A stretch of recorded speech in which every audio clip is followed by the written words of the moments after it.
আসসালামু আলাইকুম। এনআইডি নিয়ে আরেকটি ভিডিও।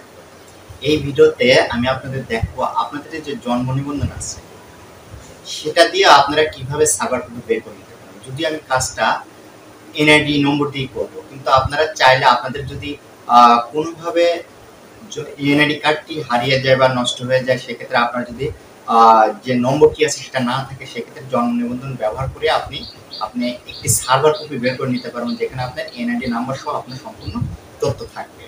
এছাড়াও আপনার যারা ভোটার হয়েছে তাদের কাছে শুধু স্লিপটি আছে, এখনো আপনারা এনআইডি কার্ডটি হাতে পাননি, তারা সেই যে ফর্মটার স্লিপটি বা রসিদটি হাতে আছে সেটার একটা নাম্বার আছে, সেই নম্বর বা সেটাকে আপনারা ফর্ম নম্বর বলে থাকেন, সেই নম্বরটি দিয়েও আপনারা চাইলে এই সার্ভার কপিটি ডাউনলোড করে নিতে পারেন। তো কিভাবে সেই কাজটি করবেন চলুন ভিডিওর মূল অংশে গিয়ে আমরা দেখে নিই। আর অনুরোধ থাকলো আপনারা আমার চ্যানেলে প্রথমবার হলে অবশ্যই আমার চ্যানেলটিকে সাবস্ক্রাইব করবেন, পাশে থাকা বেল বাটনটি অন করে দিবেন। আর আমাকে যদি ফেসবুক থেকে আপনারা দেখেন তাহলে আমাকে ফলো করে রাখবেন, তাহলে আমি যে কোনো ভিডিও আপলোড করলে আপনারা তা দেখতে পারবেন খুব সহজে।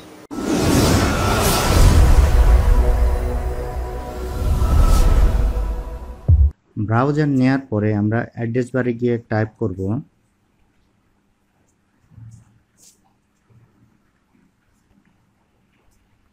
প্রত্যয়ন.gov.pd লিখে আমরা ব্রাউজ করে দিব। ব্রাউজ করে দেওয়ার পরে আমরা যে ওয়েবসাইটটি দিয়েছিলাম অ্যাড্রেস বারে, সেই ওয়েবসাইটটি চলে এসেছে। এখান থেকে প্রথমে আমাদের যে কাজটি করতে হবে, সাইন আপ করে নিতে হবে। এখানে খেয়াল করে দেখুন উপরে ফ্রি রেজিস্ট্রেশন, ফ্রি অ্যাকাউন্ট খুলুন, আমরা এই অপশনটিতে ট্যাপ করব। এখান থেকে দুটি অপশন প্রদর্শিত হচ্ছে, একটা নাগরিক, অন্যটি প্রশাসনিক। তো আমরা নাগরিক হিসেবে রেজিস্ট্রেশন করব। নাগরিকটিকে আমি ট্যাপ করে দিলাম। একটু নিচে দিয়ে খেয়াল করে দেখি, এখানে জন্ম নিবন্ধনের মাধ্যমে, জাতীয় পরিচয়পত্রের মাধ্যমে, সাধারণ নিবন্ধন, আপনি তিনভাবে এখানে রেজিস্ট্রেশন করতে পারবেন। তো আমরা জাতীয় পরিচয়পত্রের মাধ্যমে নিবন্ধন করব। আমি জাতীয় পরিচয়পত্রে ট্যাপ করে দিলাম। এখন প্রথমে যে কাজটি করতে হবে সেটা হলো আপনার যে জাতীয় পরিচয়পত্রের নম্বরটি আছে সেটা এখানে আপনাকে দিয়ে দিতে হবে।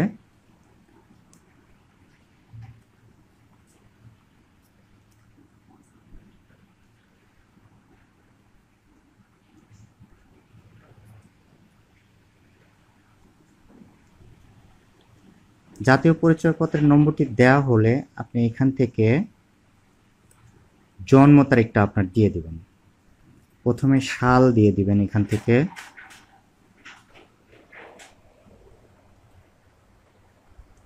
সাল দিলাম, এরপরে মাস দিবেন, সব শেষে দিবেন দিন।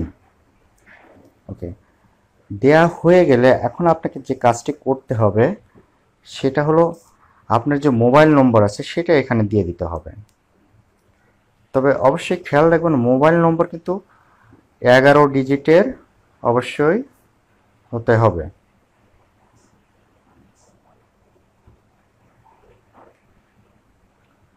মোবাইল নম্বর দেওয়া হয়ে গেলে এখন নিবন্ধন করুন এই অপশনে ট্যাপ করে দিবেন।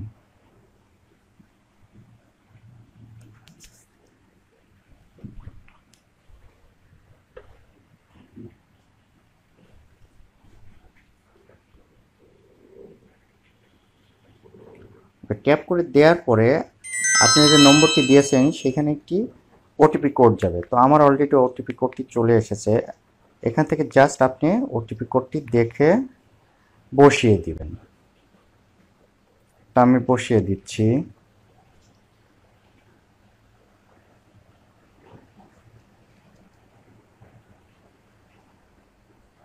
ওকে, ওটিপি কোডটি যখন আপনার বসানো হয়ে যাবে আপনি নিচের দিকে দেখুন জমা দিন একটি অপশন আছে, জমা দিন অপশনে আপনি ট্যাপ করে দিবেন।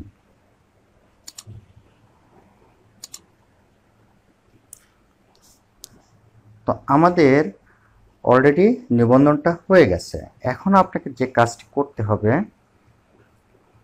সেটা হলো প্রথমে আপনাকে লগ ইন করতে হবে। তো আমি লগ ইন অপশনে চাপ দিলাম। লগ ইন অপশনে চাপ দেওয়ার পরে প্রথমে আপনার মোবাইল নম্বরটি এখানে দিতে হবে। তবে একটা কথা মনে রাখবেন, রেজিস্ট্রেশন কমপ্লিট হওয়ার সঙ্গে সঙ্গে আপনার মোবাইলে আরেকটি মেসেজ যাবে যেখানে পাসওয়ার্ডটি কিন্তু দেয়া থাকবে। প্রথমে আপনি এখান থেকে মোবাইল নম্বরটি দিয়ে দেবেন। মোবাইল নম্বরটি দিয়ে দিলাম, দেওয়ার পরে পাসওয়ার্ডটি এখান থেকে আপনি বসিয়ে দিবেন। আমি এখান থেকে পাসওয়ার্ডটি বসিয়ে দিচ্ছি। তবে অবশ্যই মনে করে পাসওয়ার্ডটি পরবর্তীতে পরিবর্তন করে নেবেন। ওকে, পাসওয়ার্ড দেওয়া হয়ে গেলে লগ ইন এই বাটনে আপনি চাপ দিয়ে দেবেন। দেখুন আমরা কিন্তু অলরেডি লগ ইন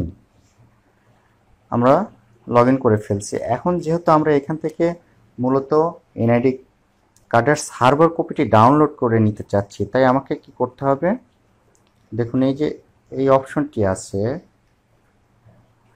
জাতীয় পরিচয়পত্রের তথ্য প্রিন্ট, এখানে আপনি ট্যাপ করবেন। তো আমি ট্যাপ করে দিয়েছি। নিচের দিকে এসে দেখুন এখানে আপনার এনআইডি নম্বরটি দেয়া আছে। এরপরে আপনি জাস্ট আপনার জন্ম তারিখটা আবার বসিয়ে দিবেন। তো সেই একই পদ্ধতি, প্রথমে সালটা দিতে হবে, এরপরে মাস, তারপরে সবশেষে আপনি ডেটটা দিবেন।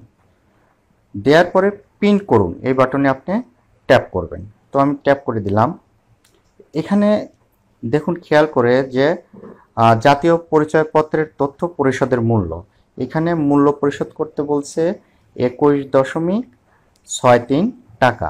তো আমরা যেহেতু ফ্রিতে করব, আমরা কি করব, এই যে পরিশোধ বাটনটি আছে এই পরিশোধ করুন বাটনটিতে ট্যাপ করব। তো আমি ট্যাপ করে দিলাম।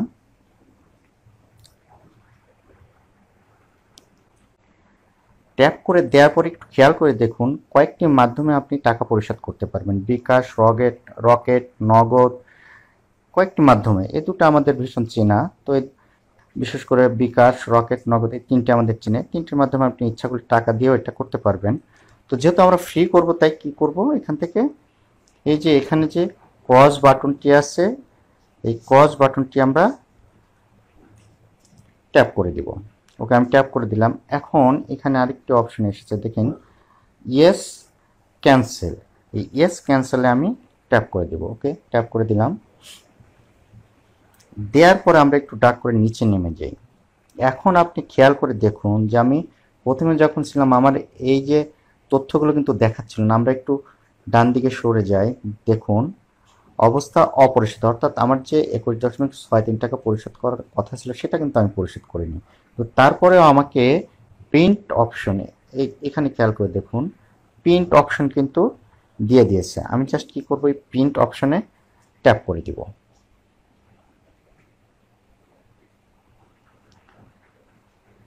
তো